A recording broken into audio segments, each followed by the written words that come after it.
పట్టణంలోని బాబానగర్ ఇండస్ట్రియల్ ఏరియాలో విద్యాశాఖ నుంచి అవసరమైన అనుమతులు లేకుండా నిర్వహిస్తున్నట్లు ఆరోపణలు ఎదుర్కొంటున్న ఎస్ఆర్డిజి పాఠశాలపై విద్యాశాఖ అధికారులు మంగళవారం కఠిన చర్యలు చేపట్టారు. పాఠశాల షిఫ్టింగ్ కు సంబంధించి విద్యాశాఖ నుంచి ఎలాంటి అధికారిక అనుమతి లేకుండానే యాజమాన్యం విద్యా సంస్థను కొనసాగిస్తోందని గత కొన్ని రోజులుగా ఏఐవైఎఫ్ రాష్ట్ర ప్రధాన కార్యదర్శి ధర్మేంద్ర, ఏఐవైఎఫ్ మేడ్చల్ జిల్లా కార్యదర్శి టి సత్యప్రసాద్ జిల్లా విద్యాశాఖ అధికారి డిఈఓ దృష్టికి తీసుకెళ్లారు. ఫిర్యాదులను పరిశీలించిన డిఈఓ వెంటనే విచారణ జరిపి అవసరమైన చర్యలు తీసుకోవాలని ఉప్పల్ మండల విద్యాధికారి ఎంఈఓకి ఆదేశాలు జారీ చేసినట్లు సమాచారం. అయితే ఉన్నత అధికారుల ఆదేశాలు ఉన్నప్పటికీ ఎంఈఓ చర్యలు తీసుకోవడంలో విఫలమయ్యారని, స్కూల్ యాజమాన్యంతో కుమ్మక్కయ్యారని ఏఐవైఎఫ్ నాయకులు ఆరోపించారు.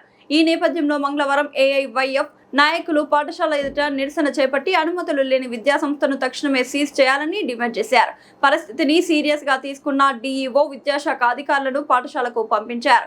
అధికారులు తనిఖీలు నిర్వహించగా నిబంధనలకు విరుద్ధంగా పాఠశాలలోని పుస్తకాల విక్రయం జరుగుతున్నట్లు గుర్తించినట్లు తెలిసిందే. తనిఖీల అనంతరం విద్యాశాఖ అధికారులు పాఠశాలను సీజ్ చేయడంతో పాటు సంబంధిత అంశాలపై నివేదిక సిద్ధం చేసినట్లు సమాచారం. విద్యార్థుల భవిష్యత్తును దృష్టిలో ఉంచుకొని అనుమతులు లేకుండా విద్యా సంస్థలు నిర్వహించే వారిపై కఠిన చర్యలు కొనసాగుతాయని అధికారులు స్పష్టం చేసినట్లు తెలిసిందే. ఈ ఘటన స్థానికంగా చర్చానీయాంశంగా మారగా జిల్లాలో అనుమతులు లేకుండా కొనసాగుతున్న ఇతర విద్యా సంస్థలపైన సమగ్ర తనిఖీలు నిర్వహించాలని విద్యార్థి సంఘాలు డిమాండ్ చేస్తున్నాయి. చెప్పండి సార్, ఎందుకు సీజ్ చేశారు సార్?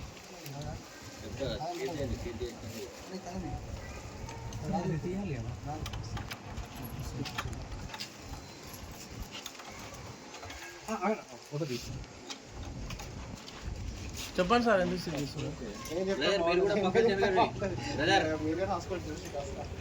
చర్యలు తీసుకోవాలి. విద్యాశాఖ అనుమతులు లేకుండా అక్రమంగా నిర్వహిస్తున్న పాఠశాలలపై డౌన్ డౌన్ ఎస్ఆర్డిజి మేనేజ్మెంట్. విద్యార్థుల జీవితాలతో చెలగాట మాడుతున్న ఎస్ఆర్డిజిని వెంటనే లేకుండా అక్రమంగా నిర్వహిస్తున్న పాఠశాలలపై డౌన్ డౌన్ ఎస్ఆర్డిజి మేనేజ్మెంట్. విద్యార్థుల జీవితాలతో చెలగాట మాడుతున్న ఎస్ఆర్డిజిని వెంటనే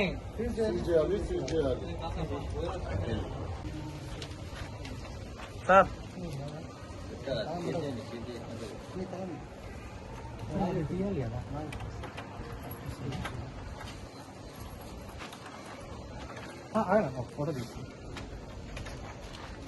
చెప్పండి సార్, ఎందుకు సీజ్ చేస్తారు?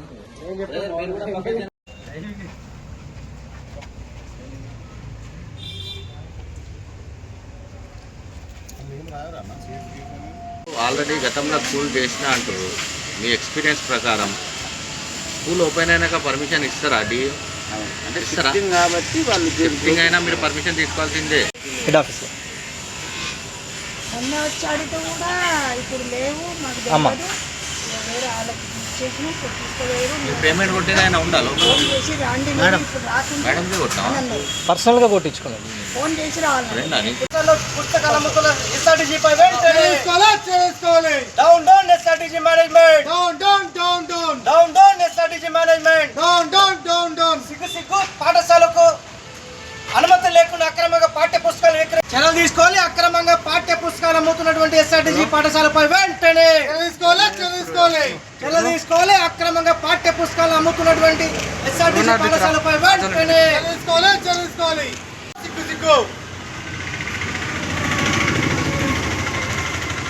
సీజ్ చేయాలి. అక్రమంగా పాఠ్య పుస్తకాలు అమ్ముతున్న ఎస్ఆర్డిజి పాఠశాలపై వెంటనే మా పిల్లల్ని ఇద్దరిని ఎస్ఆర్డిజిలో జాయిన్ చేయడం జరిగింది. అడ్మిషన్ కోసం ఇద్దరికి 4,500 చొప్పున ఇద్దరికి 9,000 కట్టాము. అడ్మిషన్ ఇది స్కూల్ పర్మిషన్ లేదని తెలిసి మేము వెంబటే వేరే స్కూల్లో జాయిన్ చేశాము. మేము పైసలు మా అడ్మిషన్ ఫీజు రద్దు చేసి మాకు డబ్బులు ఏమని అడిగితే వాళ్ళు కాలయాపన చేస్తున్నారు, ఇస్తలేరు, అసలు ఆ రీఫండ్ రాదు అంటున్నారు. ఇప్పటికి 10 రోజులు అయింది, మేము ఎంత దిగినా ఇవ్వట్లేదు డబ్బులు. ఈ విద్యా సంఘాలు కూడా వచ్చి వాళ్ళు అడిగినా కానీ ఏం పట్టించుకోవడం లేదు. వాళ్ళు మేనేజ్మెంట్ ఇట్లా ప్రిన్సిపల్ కూడా ఏం చెప్పట్లేదు సరిగా. ఫస్ట్ మీకు ఏం చెప్పారు? స్కూల్కి పర్మిషన్ ఉందని చెప్పి జాయిన్ చేయించుకోరా? పర్మిషన్ ఉంది అని చెప్పారు. మేము అడిగాము పర్మిషన్ ఉందా, ఎన్ని రోజులు ఉంటుంది, ఇది అక్కడి నుంచి ఇక్కడికి వస్తుంది కదా, ఎన్ని రోజులు ఉంటుంది అడిగామంటే మాకు తెలియదు మేనేజ్మెంట్ అంటే అని చెప్పారు వాళ్ళు కూడా. ఎస్ఆర్డిజి స్కూల్ సంబంధించి దాదాపు వారం కిందనే జిల్లా డిఓ గారు మరి మండల ఎంఓ గారికి పూర్తి స్థాయి ఆదేశాలు ఇవ్వడం జరిగింది. ఇక్కడ తనిఖీలు చేసి మరి వాస్తవానికి ఇది ఇండస్ట్రియల్ ఏరియాలో ఉందా లేదా అని చెప్పడం జరుగుతూ ఉంటే ఇక్కడ ఖచ్చితంగా ఇండస్ట్రియల్ ఏరియాలో ఉంది, దాన్ని సీజ్ చేయమని చెప్పి జిల్లా స్థాయి డిఈఓ అధికారి చెప్పడం జరిగింది. అయినా కూడా డిఓ వారి ఆదేశాలు బేఖాతరు చేస్తూ పెద్ద ఎత్తున ఇటు ఒకవైపు పేరెంట్స్ని అదేవిధంగా పిల్లల్ని మోసం చేస్తూనే, ఎందుకంటే దాదాపు వాళ్ళు 3 నెలల కింద కట్టిన అమౌంటే వాళ్ళ వ్యక్తిగత అకౌంట్లకి, ప్రిన్సిపలే కావచ్చు అకౌంటే కావచ్చు, వాళ్ళ వ్యక్తిగత ఫోన్ నెంబర్లకి ఫోన్పే జీపే చేయించుకొని మరి వాళ్ళకి కనీసం రసీదులు కూడా ఇవ్వని పరిస్థితి ఈ నాచరం ఎస్ఆర్డిజి స్కూల్లో వివరిస్తూ ఉన్నారు. అదే కాదు, పెద్ద ఎత్తున పర్మిషన్ లేని స్కూల్లో పాఠ్య పుస్తకాలు మీరు చూస్తున్నారు, పెద్ద ఎత్తున పాఠ్య పుస్తకాలు తరలించి, ఎందుకంటే ఇక్కడ మనము ఏంది పాఠ్య పుస్తకాలు అమ్ముతున్నారని చెప్పి మనము ప్రశ్న వేస్తూ ఉంటే గుడ్డు చప్పుడు కాకుండా పెద్ద ఎత్తున ఆ పాఠ్య పుస్తకాలు కూడా బస్సులో తరలించి మరి ఇక్కడ నుంచి తీసుకోవే ప్రయత్నం చేస్తున్నారు. ఏదేమైనా ముద్రల నిధులు ఇవ్వాలని చెప్పి డిఓ గారికి అదేవిధంగా మండల స్థాయి ఎంఈఓ గారికి మేము విన్నవిస్తూ ఉన్నారు. అనేక మంది పేద విద్యార్థులు ఇందులో చదువుకుంటూ ఉన్నారు. మరి వాళ్ళ జీవితం నష్టపోదంటే, అదేవిధంగా వాళ్ళ పేరెంట్స్ నష్టపోదంటే వెంబటే ఈ స్కూల్ మీద యాక్షన్ తీసుకొని భవిష్యత్తులో ఆ పిల్లలకి అదేవిధంగా పేరెంట్స్కి ఏం న్యాయం చేస్తారో వేచి చూడాల్సిన టైం ఎంతైనా ఉంది. కాబట్టి వెంటనే ఈ ఎస్ఆర్టీసీ సంబంధించి కూడా వెంటనే యాక్షన్ తీసుకోమని చెప్పి ఏఐవైఎఫ్గా మేము విద్యాశాఖ అధికారులు డిమాండ్ చేస్తూ ఉన్నాం. ఇండియన్ యూత్ ఫెడరేషన్ రాష్ట్ర కార్యదర్శి, ఉప్పల్ మండలం నాచారం డివిజన్లో ఉన్నటువంటి ఎస్ఆర్డిజి అనే ఒక పాఠశాల అనధికార పాఠశాల.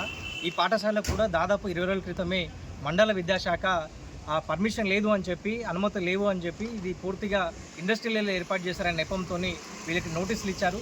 ఆ నోటీస్ యొక్క ఉద్దేశం కూడా 3 రోజుల్లో రిప్లై ఇవ్వాలి, లేకపోతే ఏదైతే అనుమతి ఉన్నటువంటి ప్రదేశం ఉందో అక్కడ మార్చుకోవాలని చెప్పి సూచన చేశారు. కానీ దాదాపు 10 రోజుల తర్వాత కూడా వీళ్ళు స్పందించకపోతే మరలా ఈ జిల్లాకు సంబంధించిన డిఈఓ అయినటువంటి మన రేణుకాదేవి గారు మరలా ఒక నోటీస్ ఇచ్చారు. నోటీస్ ఇచ్చి కూడా దాదాపు వారం రోజులు గడుస్తుంది. ఆ నోటీసుకి సంబంధించినటువంటి గడువు పూర్తయినా కానీ మరలా ఇది ఈ ఎస్ఆర్డిజి పాఠశాల అక్రమంగా నిబంధనల విరుద్ధంగా ఇదే క్యాంపస్లో అక్రమంగా నడిపిస్తున్నారు. కనీసం అంటే విద్యాశాఖ అంటే వీళ్ళకు కనీసం భయం లేదు, ఆ గౌరవం లేదు. పిల్లలు కట్టినటువంటి ఫీజులు కూడా ఏదైతే అనుమతి లేవని చెప్పి తెలిసిన తర్వాత పిల్లలు వాళ్ళ తల్లిదండ్రులు వాళ్ళ పిల్లల్ని అనుమతున్నటువంటి పాఠశాలలో వేసుకుంటే ఇక్కడ కట్టినటువంటి ఫీజులు వాపస్ చేయమని అడిగితే కూడా ఈ పాఠశాల యాజమాన్యం నిర్లక్ష్యంగా వివరిస్తుంది, వారికి వాపస్ చేయట్లేరు. ఇంకా బాధాకరమైన విషయం ఏంటంటే తల్లిదండ్రులు వాళ్ళ పిల్లల కోసం ఫీజులు ఈ పాఠశాల కడుతున్నారు, కానీ ఇక్కడ ఉన్నటువంటి సిబ్బంది ఏం చేస్తున్నారు, వారి సొంతంగా ఫోన్పేలకు గూగుల్ పేలు వేయించుకున్నారు. ఇది నిజంగా పూర్తిగా నిర్లక్ష్యము, విద్యాశాఖ నిబంధనలకు విరుద్ధము. కాబట్టి పాఠశాల విద్యాశాఖ తక్షణమే ఈ స్కూల్ మీద అత్యవసర విచారణ కమిటీ వేయాలి. ఇక్కడ ఉన్నటువంటి నిగ్గు తేల్చాల్సిన అవసరం ఉంది. దీనికి పర్మిషన్ లేకపోతే తక్షణమే సీజ్ చేయాలని చెప్పి ఆల్ ఇండియా యూత్ ఫెడరేషన్గా డిమాండ్ చేస్తున్నాం. అదేవిధంగా పేరెంట్స్కి కట్టినటువంటి ఫీజులు కూడా వాపస్ చేసేంత వరకు కూడా తల్లిదండ్రుల పక్షాన్ని మేము ఉద్యమిస్తామని చెప్పి ఏవేగా మేము డిమాండ్ చేస్తున్నాం.